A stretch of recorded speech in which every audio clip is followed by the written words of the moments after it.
तो दोस्तों, आज इस वीडियो में हम बात करने वाले हैं ऐसी हस्ती के बारे में जो कि किसी इंट्रोडक्शन के मोहताज नहीं हैं, जिनका नाम हर भारतीयों के दिलों में है और हमेशा रहेगा, जिनके नाम का मतलब ही विश्वास होता है, जिन्हें हम सब भारतीय रतन टाटा जी कहते हैं। तो चलिए शुरू करते हैं। लेकिन दुख की बात यह है कि रतन टाटा जी का स्वर्गवास हो गया है और उनका स्वर्गवास मुंबई के ब्रीच कैंडी हॉस्पिटल में 9 अक्टूबर 2024 की रात को हुआ। लेकिन आज भी और हमेशा वो हम सबके दिलों में उसी तरह रहेंगे जैसे कि वो पहले रहा करते थे, क्योंकि वो अमर हैं और हम सबके दिलों में हमेशा अमर ही रहेंगे। तो चलिए दोस्तों, इस वीडियो के जरिए आज हम रतन जी के बारे में कुछ बातें जानने की कोशिश करते हैं।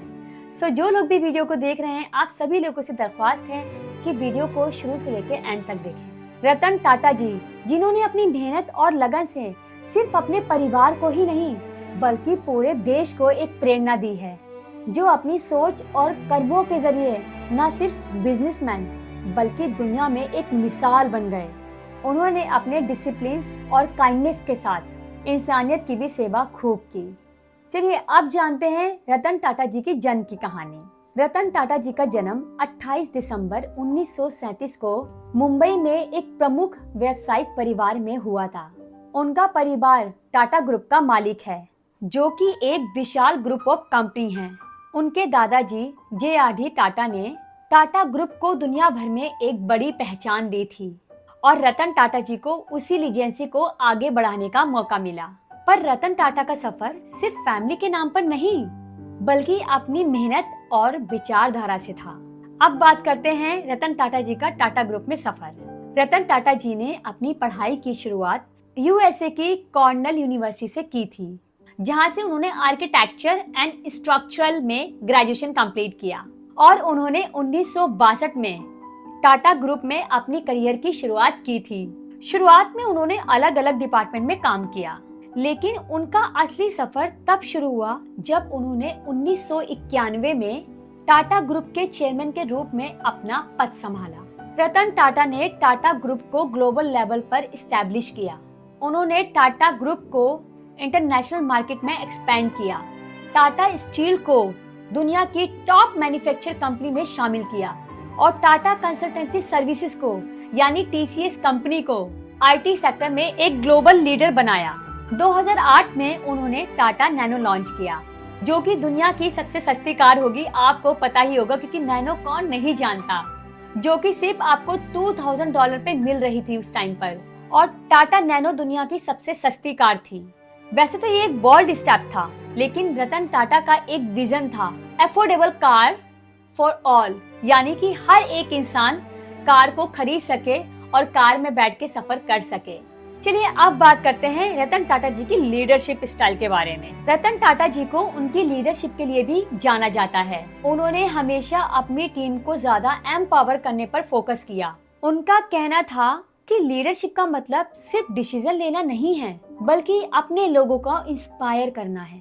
उनका एक और फेमस कोट है, I don't believe in taking right decision, I take decision and make them right. उनके लीडरशिप स्टाइल में एक चीज हमेशा कंसिस्टेंट थी, integrity and ethical business practices. उन्होंने अपनी कंपनी के प्रॉफिट को कभी भी अपनी वैल्यूज के ऊपर नहीं रखा। रतन टाटा जी का मानना था कि बिजनेस सिर्फ पैसा कमाने का जरिया नहीं बल्कि एक तरीका है जिसमें हम समाज की भलाई कर सकते हैं। चलिए अब बात करते हैं रतन टाटा के प्रमुख उद्योगीकरण की।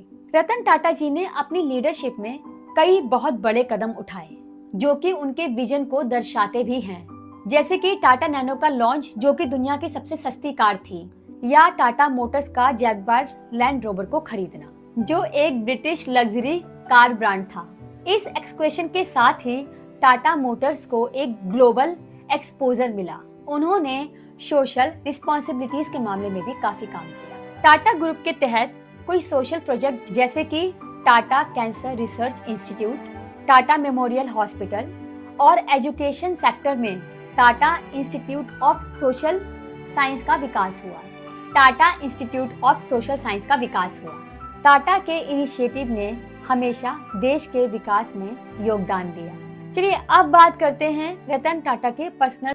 रतन टाटा को एक व्यक्ति के रूप में समझने पर सबसे ज्यादा जो बात सबको प्रभावित करती है वो रतन टाटा की विनम्रता और उनकी सिंप्लिसिटी है। वैसे बहुत कम लोग जानते हैं कि रतन टाटा अपनी पर्सनल लाइफ में भी काफी हम्बल थे। उन्होंने कभी भी अपनी स्टेटस या पोजीशन का घमंड नहीं किया और फ्रेंड्स, उनकी सिंप्लिसिटी उनके बिजनेस प्रैक्टिसेस में भी नजर आती है। रतन टाटा को एक लीडर के रूप में ज्यादा एडमिरेशन इस बात की है कि उन्होंने अपनी पर्सनल सक्सेस को कभी भी पब्लिक अटेंशन का माध्यम नहीं बनाया और रतन टाटा का एक एम हमेशा ये रहा कि उनका काम ही उनकी पहचान हो। चलिए अब जानते हैं रतन टाटा जी के सामाजिक योगदान के बारे में। रतन टाटा के सामाजिक योगदान को भी नजरअंदाज नहीं किया जा सकता। टाटा ट्रस्ट जो कि एक नॉन प्रॉफिट ऑर्गेनाइजेशन है, उसके माध्यम से रतन टाटा ने हमेशा गरीबों, बेघरों और शिक्षा के क्षेत्र में काफी काम किया है। टाटा ग्रुप के अंदर भी सोशल रिस्पॉन्सिबिलिटीज का एक बड़ा हिस्सा है, जिसमें उन्होंने हेल्थ केयर, एजुकेशन, एनवायरनमेंट पर ज्यादा फोकस किया है। उन्होंने अपनी कंपनी को हमेशा सिर्फ बिजनेस के नजरिए से नहीं देखा, बल्कि एक ऐसे ऑर्गेनाइजेशन के रूप में देखा जो हमेशा समाज की भलाई के लिए काम करे। उनका कहना था, business must generate wealth, but wealth must also be use for social goods. तो दोस्तों, रतन टाटा जी सिर्फ एक सफल बिजनेसमैन नहीं, बल्कि एक ऐसे शख्स थे जिन्होंने अपनी लीडरशिप और वैल्यूज के जरिए दुनिया को दिखाया कि एक इंसान अपने परिवार के लिए और अपने देश के लिए कितना बड़ा फर्क ला सकता है। उनका जीवन हम सभी के लिए एक प्रेरणा का स्रोत है।